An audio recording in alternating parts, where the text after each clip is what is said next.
काही ठळक घडामोडी.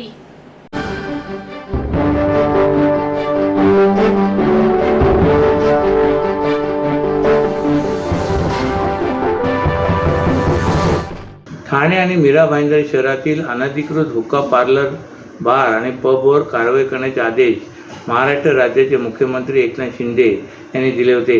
त्यानंतर आज सकाळपासून ठाणे महापालिकेच्या अतिक्रमण विभागामार्फत शहरातील विविध ठिकाणी उभारण्यात आलेल्या अनधिकृत बार, पब आणि हुक्का पार्लरवर महापालिकेने हातोडा टाकण्याची कारवाई सुरू केली. यावेळी चोख पोलीस बंदोबस्त ठेवण्यात आला होता. 9 प्रभाग समिती अंतर्गत ही कारवाई करण्यात येत असल्याची माहिती अतिक्रमण विभागाचे उपायुक्त गजानन गोदेपुरे यांनी दिली आहे.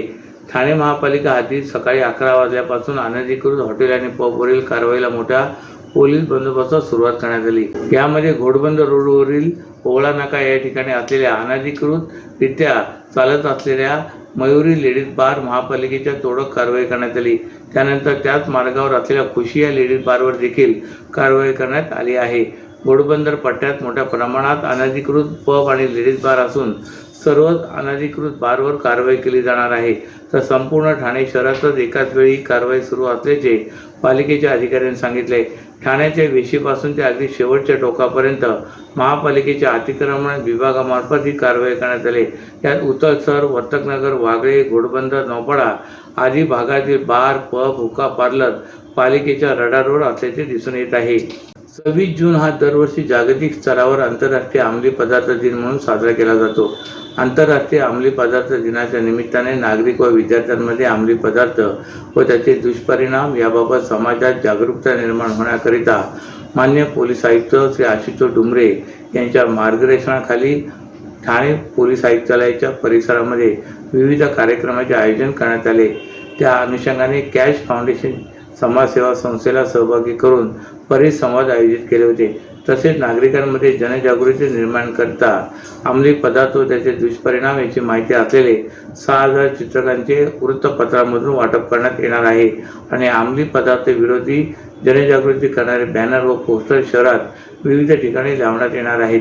तसेच महाविद्यालयामध्ये विद्यार्थ्यांसाठी निबंध स्पर्धेचे आयोजन करण्यात आले आहे. तसेच चित्ररथाचे उद्घाटन पोलीस आयुक्त श्री आशुतोष डुमरे, पोलीस आयुक्त डॉक्टर ज्ञानेश्वर चव्हाण यांच्या हस्ते झेंडा दाखवून अनावरण करण्यात आले.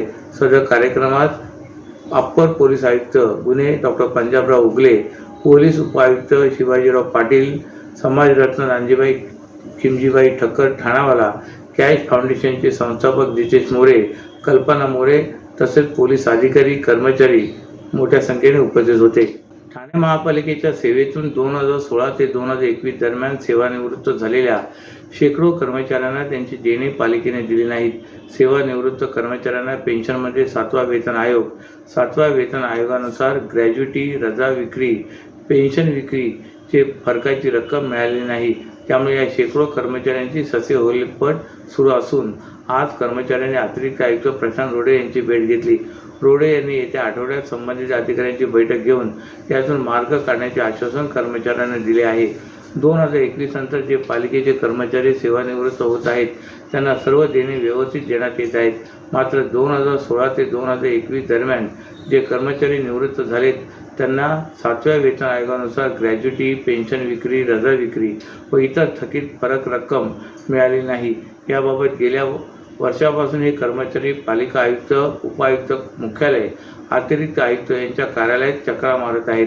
मात्र त्यांना अद्याप न्याय मिळालेला नाही.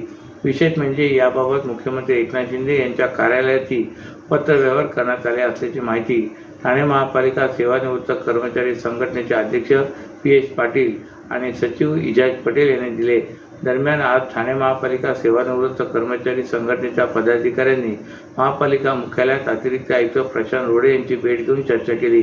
कामगारांची देणी थकीत असणे हा त्यांच्यावर अन्याय असून याचा मार्ग काढण्यासाठी येत्या आठवड्यात पालिका उपायुक्त, मुख्यालय, लेखाधिकारी यांची बैठक बोलवणार असून या बैठकीस युनियनच्या पदाधिकाऱ्यांनाही निमंत्रित करण्यात येणार असल्याचे आश्वासन रोडे यांनी दिले. तुम्ही सगळे सेवानिवृत्त कर्मचारी आहेत, काय मागणी आहे तुमची? आमच्या मागण्या, आम्ही सेवानिवृत्त कर्मचारी असून सुद्धा आम्हाला आमच्या मागण्या अजूनपर्यंत मिळत नाही. पहिली मागणी आमची ग्रॅच्युटी मिळण्याबाबत आहे. तर ग्रॅज्युटी अजूनपर्यंत रजेचा पगार नाही दिला, ग्रॅज्युटी नाही दिली, त्याच्यानंतर पेन्शन विक्री ते पण अजूनपर्यंत मिळालेलं नाही आहे. आणि माननीय आयुक्त साहेबांना आम्ही भेटलो 15 मार्चला भेटलो. त्याच्यानंतर त्यांनी माननीय उपायुक्त यांच्याकडे मुख्यालय यांच्याकडे पाठवलं. त्यांना पण आम्ही 3-4 वेळा भेट झाली, आम्ही भेटलो त्यांना, तरी पण आमच्या मागण्या अजूनपर्यंत पूर्ण झालेल्या नाही आहेत. तरी आज आम्ही माननीय रोडे साहेब अतिरिक्त आयुक्त यांना भेटलो आमच्या मागण्यांसाठी.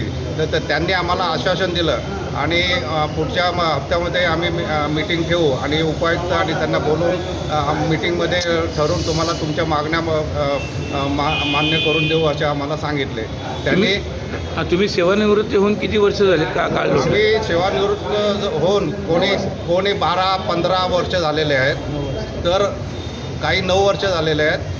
तर त्यांच्या बाबतीत अजूनपर्यंत त्यांनी काही विचार केलेला नाही. त्याच्या आधी आपण जे परिवहन आणि शिक्षण मंडळ यांना आपण ग्रँट देतो आणि आमच्या आधी त्यांना आम्हाला न मिळतात, आमच्या आधी त्यांना महापालिकेने पेन्शन दिलेलं आहे.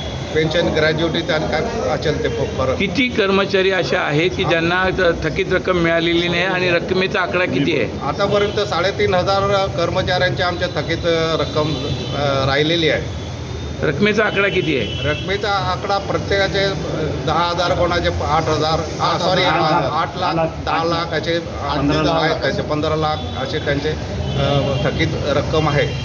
आणि आम्हाला सांगितलं जातं की बजेट नाही, बजेट असूनसुद्धा आम्हाला देत नाही आहे. आणि कॉन्ट्रॅक्टर लोकांना ते पेमेंट करतायत रेग्युलर. आणि आमच्या सेवा जो प्राधान्य आम्हाला द्यायला पाहिजे होतं सेवानिवृत्त कर्मचाऱ्यांना, आज कोणी इथे अशी काही लोक आहेत की त्यांना ऑफिसमध्ये यायला मिळत नाही, त्यांना चालता येत नाही,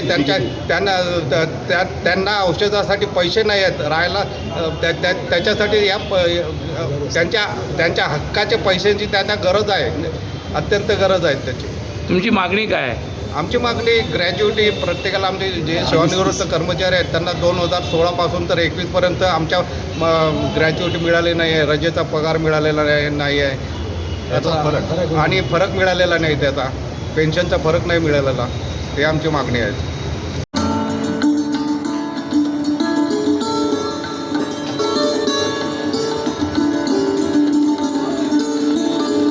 सर्व नागरिकांना आवाहन करण्यात येत आहे की सध्या डासांमार्फत पसरणाऱ्या डेंग्यू या आजाराचा प्रसार रोखण्यासाठी प्रत्येकाने पुढील प्रमाणे कार्यवाही करावी. डेंग्यू आजार एडिस इजिप्ती हा डास चावल्याने होतो. या डासांची पैदास साचलेल्या किंवा साचवलेल्या स्वच्छ पाण्यामध्ये होते. 8 दिवसांपेक्षा जास्त दिवस पाणी उघडे व साचून राहिल्यास त्यात डास अंडी घालतात. अंड्यांच्या अळ्या तयार होऊन पुढे डास तयार होतात. यासाठी आपल्या घरातील पाणीसाठे, उदाहरणार्थ बॅरल्स, पिंपे, टाक्या, हौद, रांजणे इत्यादी दर आठवड्याला रिकामे करून घासून पुसून कोरडे करून पुन्हा भरावे. 1 दिवस कोरडा दिवस म्हणून पाळावा. पाणी साठ्यांना घट्ट झाकणे बसवावीत किंवा जुनी साडी, चादर, धोतर यांनी बांधून झाकून ठेवावीत, म्हणजे डास त्यात जाऊन अंडी घालणार नाहीत. घराच्या गच्चीवर, आजूबाजूला, अंगणात कोठेही पाणी साचू देऊ नये. भंगार सामान उघड्यावर टाकू नये. उदाहरणार्थ टायर्स, प्लास्टिक सामान, कुंड्या, टाकाऊ वस्तू इत्यादी. अशा सामानात पावसाचे पाणी साठून त्यात डेंग्यूच्या डासांची पैदास होते. घरातील कूलर्स, फ्रीजच्या पाठीमागील ट्रे हे देखील वेळोवेळी कोरडे करावेत. लक्षात ठेवा, नुसत्या फवारणीने डास घनता कमी होत नाही, तर त्यासाठी डास पैदास ठिकाणे नष्ट करणे ही आपल्या सर्वांची जबाबदारी आहे.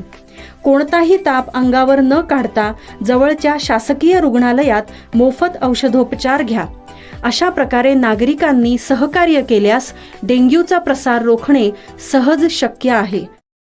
ठाणे पोलीस आयुक्तालय क्षेत्रात 1.5 वर्षात सुमारे 60 कोटी रुपयांचे अंमली पदार्थ ठाणे पोलिसांनी जप्त केले आहेत. त्यामध्ये गांजा, चरस आणि एमडी हे अंमली पदार्थ सर्वाधिक जप्त करण्यात आले. तर या प्रकरणात सेवन आणि विक्री करणाऱ्या सुमारे 4,000 जणांविरोधात गुन्हे दाखल आणि अटकेची कारवाई झाली. अंमली पदार्थांमध्ये सर्वाधिक मागणी गांजाची आहे. गांजा हा इतर अंमली पदार्थांच्या तुलनेत सहज उपलब्ध होणारा पदार्थ आहे, त्यामुळे त्याची मागणी अधिक असल्याचे सूत्रांनी सांगितले. पुण्यातील काही तरुणांमध्ये अंमली पदार्थांचा विळखा बसला असून त्याचे चित्रीकरण समाज माध्यमांवर प्रसारित होऊ लागले आहे.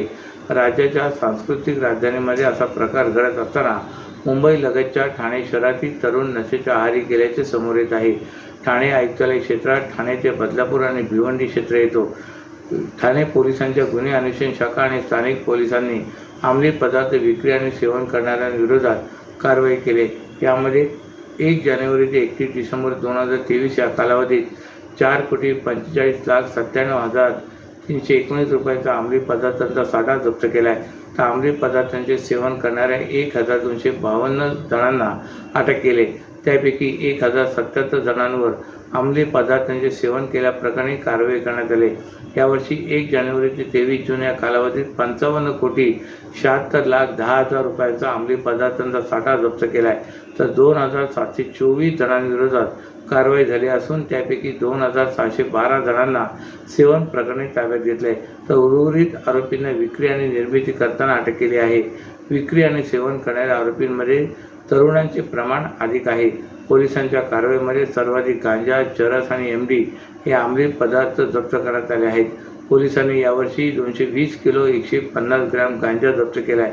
मागील वर्षभरात 782 किलो 811 ग्रॅम गांजा जप्त करण्यात आला आहे. अवैध वाळू उपसाविरोधात जिल्हा प्रशासनाच्या भिवंडी उपविभागीय कार्यालयाच्या आधिपत्याखाली अधिकारी व कर्मचाऱ्यांनी कालेर ते कोण येथील खाडीपात्रात कारवाई करून एक बार्ज, एक संशयित जप्त करून ते नष्ट केलेत. या कारवाईतील मुद्देमालाची अंदाजे किंमत 24 लाख असून यासंबंधी गुन्हा नोंद करण्याची कारवाई करण्यात येते. जिल्हाधिकारी अशोक शिंगारे यांच्या आदेशान्वये व अप्पर जिल्हाधिकारी मनीषा जायभाये धुळे आणि उपविभागीय अधिकारी भिवंडी यांच्या निर्देशानुसार 26 जून रोजी सकाळी 9 वाजता कालेर ते कोण येथील खाडीपात्रात खारबाव मंडळ अधिकारी व भिवंडी मंडळ अधिकारी व त्यांच्या अधीनस्थ तलाठी यांच्यामार्फत संयुक्त कारवाई करण्यात आली. या कारवाईमध्ये एक बार्ज, एक सक्शन पंप आढळून आले.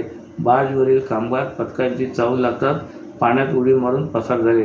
पळून जाण्यापूर्वी बार्ज वॉल काढण्यात आल्याने व बोटीच्या साहाय्याने ओढून आणणे शक्य नसल्याने तेथे पाण्यात बुडवण्यात आला. एक सक्शन पंप बोटीच्या साहाय्याने कालेर बंदर येथे आणून खाली किनारे काढून पुन्हा वापर होऊ नये म्हणून गॅस कटरच्या साहाय्याने कट करून नष्ट करण्यात आला आहे.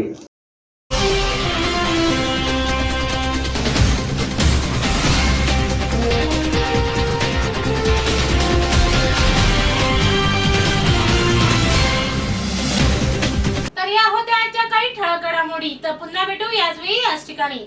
ठाणे दर्पण या वृत्तवाहिनीचे प्रसारण YouTube वर पाहायला विसरू नका.